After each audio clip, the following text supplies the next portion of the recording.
अरे चिंता करे बलाए हमारी, चिंता करे बलाए हमारी, इस माया जंजाल की। बलिहारी बलिहारी बोलो, बलिहारी नंदलाल की। बलिहारी बलिहारी बोलो, बलिहारी नंदलाल। इसलिए भैया हमको चिंता नहीं करनी है, चिंतन करना है। क्या करना है? जोर से बोलो। हमें चिंता नहीं करनी, चिंतन करना है। हमको कथा कान से नहीं ध्यान से सुननी है। हमको गुरु कृपा में रहने के लिए उनके चरण के साथ साथ गुरुदेव के आचरण भी पकड़ना है। बोलो सीताराम। और जोर से बोलो, और जोर से बोलो। अरे और जोर से बोलो। यहां तो एक बार बोलने का 1000 गुना फल है। कितना फल है? 1000 गुना। अच्छा, लेकिन एक है, वैसे चाहे बोलते रहेंगे, जहां बोलना चाहिए वहां नहीं बोलेंगे। हम लोग भी बाहर का ही तो सब देखते हैं, अंदर का कुछ देखते ही नहीं। एक आदमी था, अब सत्यनारायण की कथा सुनाए दे रहे थोड़ी देर में, जल्दी तो नहीं है? हाँ चलो ठीक है। तो फिर क्या उपाय? अंदर की हम लोग सुनते नहीं, बाहर की सुनते हैं। अंदर कौन है? महाराज अंदर तो कुछ भी नहीं है, एक्सरा करवाएंगे, एक्सरा में तो कुछ नहीं निकलेगा। अंदर आत्मा ही परमात्मा है। एक आदमी बहुत गरीब था, उसने प्रण लिया हम सम्राट बनेंगे। कैसे बनेंगे? उसने कहा धनवान बने तभी तो सम्राट बनेंगे। भीख मांगने लगा। रुपया मांगने के लिए किनारे पर खड़ा हो जाए, जो भीख में मिले उसी को जोड़ता जाए, कपड़े खरीदे, कुछ सामान खरीदे, धन जोड़ जोड़ कर रखने लगा। उसने सोचा कल बनेंगे, परसों बनेंगे, अब थोड़ा और अमीर हो जाए, सम्राट बनेंगे, सम्राट बनेंगे, सम्राट बनेंगे। सम्राट बनने के चक्कर में बूढ़े होके मर गए। सम्राट नहीं बने, बूढ़े होके मर गए। जिंदगी भर मांगते रहे, बूढ़े होके मर गए। और जब मर गए और सम्राट नहीं बन पाए तो गांव के लोग आए, मर गया बेचारा, अच्छा आदमी था, भिक्षा मांग के जीवन जिया। चलो इसके शरीर को यहीं दफना दो, यहीं जलाओ, थोड़ा गड्ढा खोदो। जैसे ही गड्ढा खोदा तो जहां वो भीख मांगता था उसी के नीचे अपार सोने का ढेर मिला। गांव वाले बोले बड़ा मूर्ख था, बाहर भीख मांगता रहा, 1.5-2 फुट का गड्ढा ना खोद लेता, सम्राट बन जाता। पर वो क्यों नहीं बन पाया? क्योंकि अंदर नहीं खोद पाया। यही हम लोगों का हाल है। हम लोग बाहर कामनाओं की पूर्ति के लिए हाथ फैलाते रहते, अंदर अगर उतर कर प्रभु को पा जाएंगे तो हम लोग भी अपनी जिंदगी में सम्राट बन जाएंगे। बोलो सीताराम। जोर से बोलो। अच्छा, ये अंदर उतरना क्या है? अंदर उतरना आत्मा का साक्षात्कार करना। मैं कौन हूं इसको जानना। अगर तुमसे कहो तुम कौन हो, तुरंत बता दें आई एम धीरेन्द्र कृष्ण शास्त्री। अरे ये तो तुम्हारा नाम है, रखा गया। अगर ना नाम रखते तो क्या होते? कौन हो ये बताओ। ये नाम तो बाद में मिला, जन्म तो तुम्हारा पहले हुआ, नाम बाद में मिला। तो ये बताओ, नाम जो मिला वो तुम नहीं हो, जो जन्म हुआ तुम वो हो, और वो कौन हो? महाराज ये तो पता नहीं है। बस इसी का पता लगाना ही तो जीवन की यात्रा है। मैं कौन हूं, किस लिए आया हूं और क्यों आया हूं? तो एक संत ने उत्तर दिया, जाति हमारी आत्मा, प्राण हमारो नाम, अलख हमारा इष्ट है, गगन हमारो ग्राम। हमारी जाति आत्मा है, प्राण हमारा नाम है, अलख हमारा इष्ट है, गगन हमारा ग्राम है। मैं कौन हूं? अंग्रेजी में से कहते हैं हु आई एम। मैं कौन? अच्छा, लेकिन मैं बड़ा खतरनाक भी। मैं बकरा बोलता है, भयंकर कटता है। अब कहना नहीं चाहिए। कल कोई बता रहे कोई त्योहार था, अपनों वालों का नहीं। हमें ज्यादा नहीं बोलना है, नहीं तो लफड़ा हो जाएगा। समझदार को इशारा काफी होता है। तो कल बकरा कटे भयंकर। एक सज्जन ने हमें फोन लगाया, आज देखो तो बकरा ही बकरा कट रहे। हमका क्या है? बोले ईंद है। कल ही थी। एक जन हमसे पूछने लगे ये क्यों कटते हैं? हमका 2 लोग ज्यादा काटे जाते हैं। बोले कौन कौन? हमका एक जो मैं करता है, जो मैं करता हो ज्यादा वो जल्दी कटता है, और जो दूसरों को जगाता हो वो मुर्गा भी ज्यादा कटा जाता है। ये 2 लोग काटे ही जाते हैं। बकरा भी काटा जाता, क्यों? क्योंकि ये मैं करता है। और बात ये है कि मैं कुछ है ही नहीं, हम ही हम हैं। मैं अहम है, हम निराभिमानता है, मैं अभिमान है, अहम स्वाभिमान है। इसलिए मैं में जियोगे तो खत्म हो जाओगे, हम अहम में जियोगे तो खत्म हो जाओगे, बहम में जियोगे तो खत्म हो जाओगे, पर प्रभु के भाव में जियोगे तो भैया जीते जी जीने के बाद, मरने के बाद भी अमर हो जाओगे। तो मैं कौन हूं इसका पता लगाना ही आत्मज्ञान है। अच्छा महाराज, अब प्रश्न उठता है ये पता कहां से लगाएं? किसी पुस्तक में लिखा मिलेगा? नहीं नहीं, पुस्तक में से पता नहीं लगता। मैं कौन हूं इसका पता ध्यान से लगता है। ध्यान कैसे करें? ध्यान लगता ही नहीं। ध्यान लगाओ सो कचौड़ी पूड़ी ध्यान आती है। कई लोग आंख बंद करते। एक हमें सज्जन मिले, गुरुजी हम तो ध्यान लगाते हैं तो हमें पड़ोसन दिखती है। ऐसी भी मिले। हमका फिर जय हो जय हो जय हो। हमका तुम ध्यान मत लगाओ फिर, तुम तो खुली आंखों से ही ध्यान लगा, तुम्हें बंद आंखों की जरूरत ही नहीं है। ऐसे भी कुछ लोग ध्यान लगा देते। अब हम कहे तुम्हें खुली आंखों से ही ठीक है, तुम ठटरी भराओ अपनी, जाओ तो यहां से। तो बताओ, ऐसे भी कुछ ध्यान। ध्यान क्या? आंख बंद कर लेना अंधेरा ध्यान नहीं है। आंख बंद करके अपने आज्ञा चक्र पर फोकस करना, यहां पर केंद्रित करना, मैं कौन हूं उसमें उतरना, शांति रखना, मौन होना। मौन में बहुत ताकत है, याद रखना, मौन में बहुत ताकत। अच्छा सुनो, ऐसे समझो मौन की ताकत और बता दे। भगवान ने कान कितने दिए और मुंह? भगवान स्पष्ट कह रहे हैं सुनो ज्यादा, बोलो कम। सुनने को डबल इंजन है, बोलने को एक ही मशीन है। अच्छा, हम लोग उल्टे हैं, बोलते ज्यादा हैं, सुनते कम, उल्टा कर देते हैं। इसीलिए ध्यान में जाने के लिए पहले मौन हो। अच्छा, मौन वाणी भर से नहीं, मन से भी मौन। कुछ लोग वाणी से तो मौन हो जाते हैं, भीतर ही भीतर। एक हमारे साथ में पंडित जी रहते थे, तो उनकी आदत थी कि वो जब तक जप ना कर ले तब तक बोलते नहीं थे। अब वो भोजन में भी नहीं बोलते थे। तो 1-2 बार हमने देखा, पर वो बड़े खब्बा थे, खाने के बहुत शौकीन। हमारे बगल में बैठ गए तो पंगत में बैठे थे, भोजन में वो मुंह नहीं बोलते थे। रसगुल्ला है, हम कहे इन्हें मत देना, शुगर है, इन्हें मत देना, शुगर है। अब भी हमें ऐसे देखें जैसे हमने कर्जा ले लिया हो।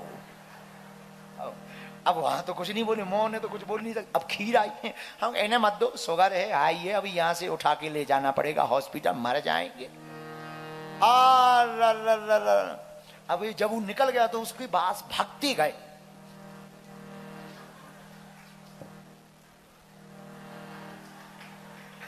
तो हमने धीरे से कहा इससे अच्छा तो बोला ही ले, जो इतने इशारे कर रहे हो, इससे अच्छा तो तुम बोला ही लो। तो ये मौन का मतलब वाणी से मौन होना मौन नहीं है, मन से मौन होना मौन है। हम रास्ते में आ रहे थे, हमारे साथ में आप बैठे थे, तो हम आपको बता रहे थे गाड़ी में कि घर में बाहर हिमालय में जाकर तपस्या करना, घर छोड़कर जाना सरल है, घर में पत्नी के ताने सुनकर भजन करना बड़ा कठिन है। घर से बाहर निकलकर तपस्या करना बिना पत्नी को छोड़ छाड़ कर, ये तो बहुत सरल है, पर घर में रहकर पत्नी के ताने प्रवचन सुनकर के भजन करना ये बहुत कठिन है। ये जिसने कर लिया समझो वही बढ़िया वाला सन्यासी है। सन्यासी तो नहीं, पर साधु तो कहा जाएगा, उच्च लेवल का साधु। हाँ, इसमें कोई संदेह नहीं है। तो भीड़ में एकांत में एकांत होना सरल है, भीड़ में एकांत होना कठिन है। और एकांत में एकांत होना बड़ी बात नहीं है, भीड़ में तुम एकांत हो जाओ ये बहुत बड़ी बात है। तो मैं कौन हूं ये कैसे जानोगे? ध्यान से। ध्यान कैसे लगेगा? मौन हो जाओ, बिल्कुल कुछ भी मत सोचो, निर्विकार। अच्छा निर्विकार ये संभव है? हाँ संभव है। विचार और विकार की शुद्धि हो सकती है। कैसे? भगवान की कथा से। बोलो जय सिया राम, जोर से बोलो।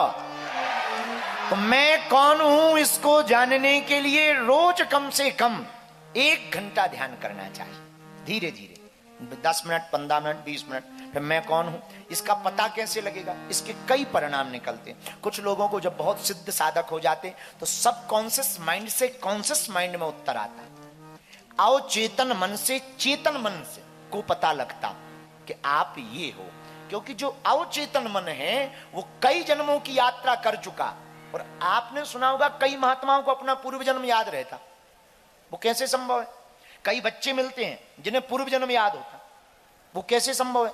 उनका जो सबकॉन्शियस माइंड है, अनकॉन्शियस माइंड, सबकॉन्शियस माइंड है, जो अवचेतन मन है, उसमें हमारी प्रत्येक बात फीड हो रही, सेव हो रही है। कंप्यूटर के डाटा जैसा सेव हो रहा है। उसको जब कोई ध्यान के बल पर खंगालता है तो वो तुरंत वीडियो दिखा देता है कि आप पूर्व जन्म में ये थे, आपका काम ये है और आप इस काम के लिए इस पृथ्वी पर आए हो। बोलो सीताराम।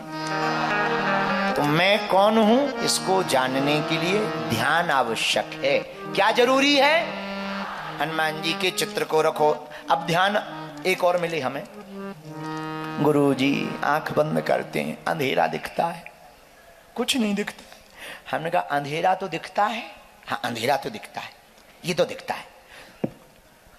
देखो अंधेरे में जब भयंकर अंधेरा होता है तो कुछ नहीं दिखता, पर अंधेरा तो दिखता।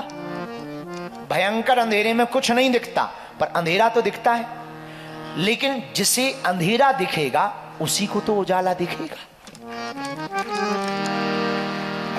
उसी को तो उजाला दिखेगा। जिसे अंधेरा दिखेगा उसी को उजाला दिखेगा। तो आंख बंद कर दी, अंधेरा दिख रहा मतलब उजाला भी दिखेगा। कई लोग ऐसे हैं कि उन्हें तो अंधेरा ही नहीं दिखता, जिन्हें अंधेरा ही नहीं दिखता, अब उन्हें उजाला क्या खाक दिखेगा? तो भैया अंधेरे में कुछ नहीं दिखता पर अंधेरा तो दिखता है। वो अंधेरे को देखते रहिए, उजाला भी दिखेगा। क्योंकि जहां अंधेरा होगा वहीं शून्य में उजाला छिपा होगा, और जहां उजाला होगा वहीं शून्य में अंधेरा छिपा है। उजाला जाएगा अंधेरा आ जाएगा। अच्छा अब अंधेरा हो भयंकर तो क्या करना चाहिए? अनशन करना चाहिए। भाग अंधेरा भाग जा। तो क्या अंधेरा भाग जाएगा? बोलिए, क्या अंधेरा भाग जाएगा? देखो कुछ युक्तियां होती हैं, संतों के पास युक्तियां रहती हैं। जैसे सीधी उंगली से घी ना निकले तो क्या करना चाहिए? है टेढ़ी करनी चाहिए। घी को गर्म कर देना चाहिए। हर बात पे उंगली करनी चाहिए क्या? हर बात पे उंगली करनी चाहिए क्या? अरे भाई सीधी उंगली से घी नहीं निकलता है, टेढ़ी क्यों? गरम करो घी को, गरम कर दो, पूरा निकल आएगा बाहर। नहीं नहीं नहीं, तुम्हें तो उंगली है। बेफिजूली की बात है। तो हर चीज की युक्ति होती है, यही गुरु के पास होता है। तो हमको अगर ध्यान में कुछ ना दिखे तो घबराना नहीं चाहिए। ध्यान में ध्यान को देखने की कोशिश। अच्छा ध्यान में देखना क्या है? एक प्रश्न ये चैप्टर आज क्लोज कर दें, बहुत अच्छा लगेगा आपको ये चैप्टर, इसका अभ्यास करने पर। ध्यान में देखना क्या चाहिए? हम लोग जो नहीं देखना चाहिए वो देखते हैं, और जो देखना चाहिए वो नहीं देखते। हम लोगों की आदत है, जो नहीं देखना चाहिए वो दिखते हैं, जो नहीं सुनना चाहिए वो सुनते हैं, जो सुनना चाहिए उसमें नींद आती। कहो भगवान की कथा सुन लो। गुरुजी हमारा तो सिर दर्द कर रहा है, सोते नहीं ना, सिर दर्द कर रहा। अभी फिल्म दिखा दो, आंखें मीड़ मीड़ देखेगा। थोड़ा बैक करो, हम देख नहीं पाए। जो नहीं देखना चाहिए वो देख रहे, जो देखना चाहिए वो नहीं देख रहे। देखना क्या चाहिए? मंदिरों के दर्शन करना चाहिए, संतों को देखना चाहिए, संतों के आचरण को देखना चाहिए, माता पिता के आचरण को देखना चाहिए, सत्कर्मों को देखना चाहिए, सद्विचारों को सुनना चाहिए, गंगा को देखना चाहिए, सूर्य को देखना चाहिए, अपने आप को देखना चाहिए, आत्मनिरीक्षण करना चाहिए, सत्कर्म व सज्जन व्यक्ति के आचरणों को देखना चाहिए, इनको देखना चाहिए, दुर्जनों को नहीं देखना चाहिए। लेकिन ध्यान, ये तो हो गई जागने की बात। आंख बंद करने के बाद क्या देखना चाहिए? तो अगर आप ध्यान में उतरना चाहते हैं, अगर आप किसी भगवान को मानते हैं, तो या तो उनके चित्र को आंखों में लाने की कोशिश करें। नहीं मानते हैं, माता पिता को मानते हैं, उन्हीं का ध्यान करिए। आत्मा ही परमात्मा है। अगर वो भी नहीं दिख रहे, अपने आप को तो मानते हो, अपने को ही देखने की कोशिश करो। और आप अपने आप को ही जब ध्यान में देखने की, भगवान को ध्यान में देखने की कोशिश करोगे, तो जब अपने आप के स्वरूप को जान जाओगे, तब उसी ध्यान में आप यह भान कर जाओगे, हम कौन हैं, किस लिए आए हैं। या तो ये स्वप्न में दिखाया जाएगा, या ध्यान में ही बैठे बैठे आप देख लोगे, सत्य को पालोगे। उसी दिन आपका जीवन जीने का, जन्म लेने का सिद्धांत सिद्ध हो जाएगा कि आप पृथ्वी पर इसलिए आए हो। बोलो सीताराम सीताराम। बाकी तो ऐसा है कि जिए जा रहे हैं, जो कोई करवा रहा करे जा रहे हैं। हम लोगों को धर्म भी कर रहे, पता ही नहीं धर्म हो भी रहा कि नहीं हो रहा, कर रहे कि धर्म हो रहा। एक महात्मा ने अपने चेलों से कहा, परोपकार करो, परोपकार। परोपकार में गालियां भी मिले तो सुननी चाहिए। 3 शिष्य थे, तीनों गए, शाम को वापस आए। गुरुजी बोले, कोई परोपकार किया? हाँ गुरुजी। क्या किया? हमने एक बूढ़ी माताजी को रोड पार करवाया। बहुत अच्छा, बहुत अच्छा। दूसरे से पूछा, तुमने परोपकार किया? हाँ गुरुजी। क्या? हमने भी उसी बूढ़ी माताजी को रोड पार करवाया। सामान होगा, गुरुजी ने सोचा सामान होगा, तो 2 लोग लग गए। तीसरे से पूछा, तुमने क्या किया? गुरुजी हमने भी उसी बूढ़ी माताजी को रोड पार करवाया। गुरुजी बोले 3 लोग, एक वृद्ध माताजी को रोड पार कैसे करवा रहे थे? बोले दरअसल गुरुजी वो रोड पार करना नहीं चाह रही थी और हमें परोपकार करना था। वो रोड नहीं पार करना चाह रही थी, हमें परोपकार करना था। तो एक ने पकड़े हाथ, एक ने पकड़े पैर और एक ने पकड़ा सामान और पार ले आए। महात्मा जी बोले, गुरुजी बोले गाली नहीं बक रही थी? बोले भयंकर। तो बोले वो जब वो गाली दे रही थी तो तुमने रुके नहीं? तुम बोले वाह गुरुजी, तुमने ही तो कहा अच्छे काम में गालियां भी मिले तो सुन लेनी चाहिए। बताइए, ऐसे भी हम लोग परोपकार कर देते हैं। अब बताइए, इसे तुम परोपकार नाम दोगे? है ये क्या परोपकार है? ये धर्म, तुम जिसे तुम ये धर्म मान रहे, ये भी एक प्रकार का अधर्म है। ये परोपकार नहीं है। परोपकार क्या है? बुरा ना मानना। परोपकार वो है जिस पर हम उपकार करें ना तो उससे पता लगे, और हमने किया तो ना हमें भान रहे कि हमने किया। यह सच्चा परोपकार है। बोलो सीताराम। जोर से बोलो, और जोर से बोलो, और जोर से बोलो।